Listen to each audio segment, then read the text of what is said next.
Good morning, ladies and gentlemen. My name is Bradley. This is Planted, where the concept of this channel is that you may have a seed deposited within your spirit based off of things that you hear, and that wherever you're planted in the world, that you may begin to bear fruit as Jesus requires in John 15. So today we'll be talking about being blinded by our burdens. Blinded by our burdens. The context of today's message comes by way of the book of Exodus.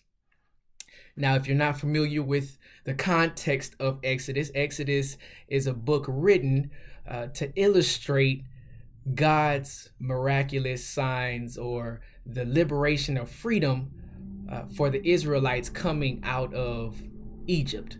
Now, the Israelites had been in bondage for 400 years, roughly 400 years, and now God is cashing in on his promise, if you will, to the forefathers of the Israelites, Abraham, Isaac, and Jacob.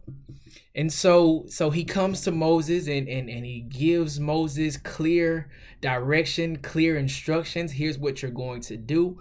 I'm now answering the promise that I promised to your forefathers. And so now I'm coming in and here's what we're going to do. And as Moses goes and accepts his assignments, it's not without resistance, though. It's important that you know that. I encourage you to read it for yourself if you haven't already. It's not without resistance on Moses' behalf, but when he does actually accept his assignment, he goes to Pharaoh, and God has hardened Pharaoh's heart, which means he's put resistance in Pharaoh because God wants to teach a lesson, not only to the Egyptians, but to be the example that this is who's in control. I am the I am. I am Yahweh. I am the Lord. I was El Shaddai to your forefathers, but now I am Yahweh. I will be known as Yahweh. But I'm about to show you how powerful or how in control that I am in this particular scenario. And so as Moses, he's going back and forth. Moses' heart is hardened. He's resistant. He, on one account, he doesn't want these headaches that God keeps sending his way. But on the other hand, he's very controlling. No, I'm not going to succumb, and I have to establish my dominance and what God. I am in control. That said, we fast forward, and I am bits and pieces skipping over, fast forwarding the actual context and what happens through those miraculous signs. But one sign I want to attract attention to, and that is the Red Sea. Now, if you don't know about the Red Sea, then I again encourage you to go and read that for yourself. But basically, they're at the edge of the Red Sea. Pharaoh has finally let them go, and now they're at the edge of the Red Sea. God doesn't want to take them through Philistine country because he doesn't want to expose them to battle. He thinks that that'll shake the foundation of their faith. So they're right at the Red Sea, and Moses, what are we gonna do? The people are wondering, what are we gonna do? And then all of a sudden, and Pharaoh is coming. He's coming back to get what he has let go. So they're right there, and God tells Moses to extend his hand with the staff, and God does something that blows the mind of anybody who is a human being. He does something to water that water is it's not supposed to behave in this way. And so as the people are observing this water part, it does that. The water does this. Now, if you don't have to be a Bible scholar to understand what water is supposed to do. If you don't know what water is supposed to do, tonight when you're in a bathtub, just do this to water and see what happens to water when you do that.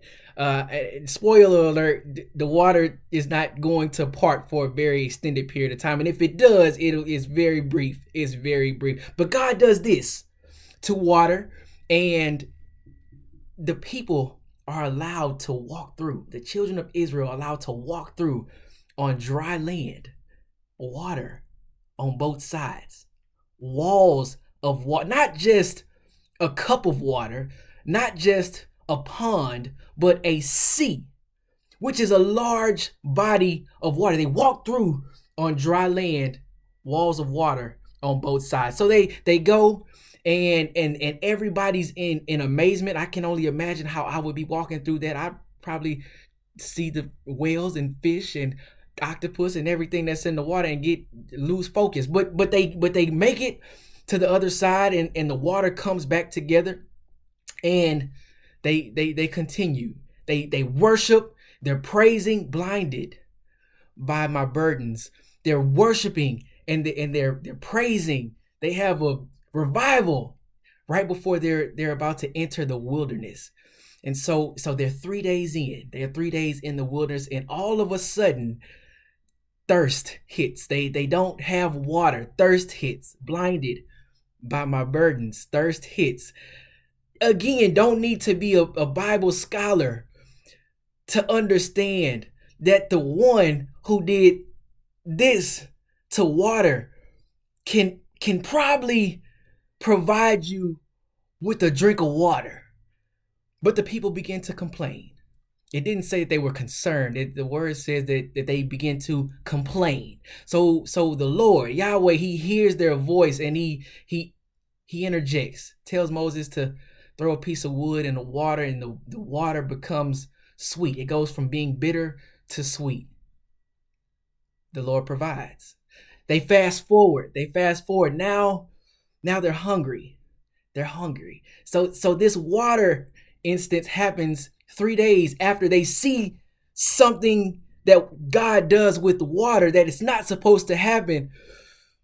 3 days in, they're complaining. A month in, they're complaining again, and they're romanticizing the past. So now they're hungry. Oh, God has brought us to the desert to kill us. We, at least in Egypt, we had food to eat. At least we had all the bread that we can handle. We had everything that we needed there in Egypt, but now we're here in the wilderness, and now suddenly we don't have anything. I'm blinded by my burdens. Understand that Moses was very clear, even when they were still in bondage and he was communicating with the elders. He was very clear of what God was about to get ready to do. He was going to bless them with the land flowing with milk and honey.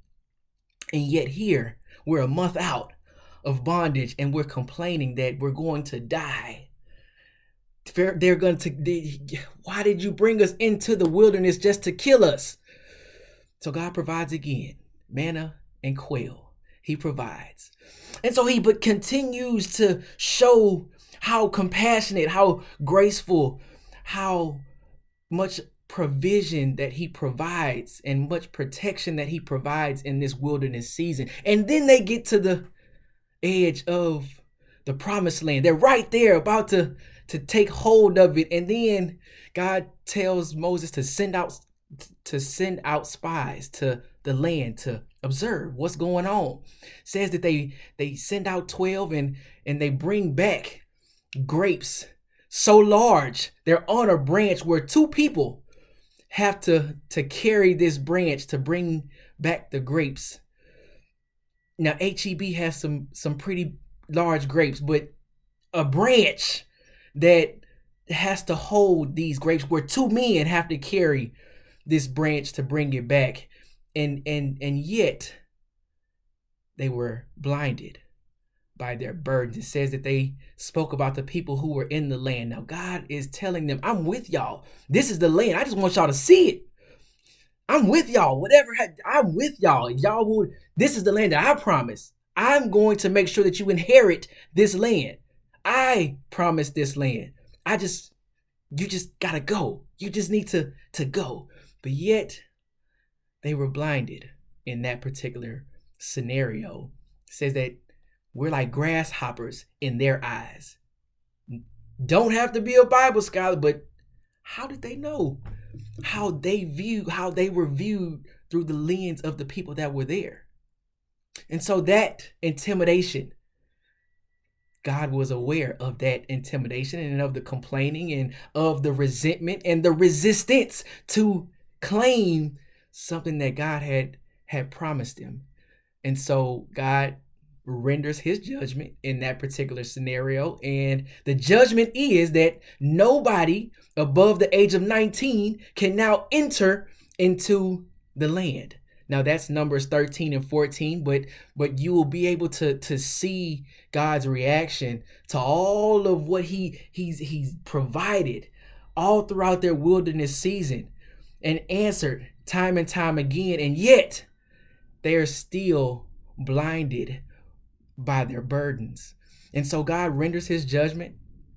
Nobody over the age of 19 shall see the promised land. Now, originally he said nobody shall see the promised land, but then he's except my servant Caleb who went, but and Joshua, but he alters it a little bit to modify to say nobody over the age of 19.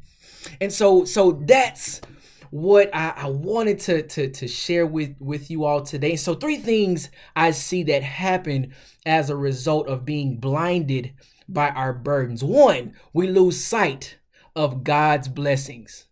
So when we're blinded by our burdens, we lose sight of God's blessings. Again, he told the Israelites that, hey, milk and honey, that's what you're coming into. But yet they were blinded by what was going on right in front of them at that current time. They were blinded. So we lose sight of God's blessing. The second thing that I see is that it makes us question God's blessings. So they were right at the edge. They see the promised land. They see it for themselves, and yet they have doubt. They're questioning the fact of, well, then how are we going to overtake these giants that are in this land? How are we going to do that? It puts doubt into our spirit. And then the third thing that I see when we're blinded by our burdens is that it prolongs or prevents God's blessings. So now, because they didn't go in and actively assume that they were going to overtake those who God had already told them would be delivered into their hands, now they had to wait 40 years before they could then inherit that land. Some didn't get to go. So some, it prevented them from entering into the promised land. And so today, I just want to provide encouragement to you all. If God promised it, he will provide it. If he promised it, he will provide it. Don't allow yourself to be blinded by today's burdens that you don't get to assume tomorrow's promises or blessings. Thank y'all for listening. It's been a pleasure to share with you all. Hopefully y'all get the visual. The one that did this, I hope that resonates with y'all. The one that did this and brought it back together, brought the water back together, is the same one who will help you, guide you, be your protector to get you to the promised land. Thank y'all for listening. If you made it this far, very appreciative. May God continue to keep you in his perfect peace, and may you continue to be in his will, his good, his pleasing, and his perfect will. Thank y'all.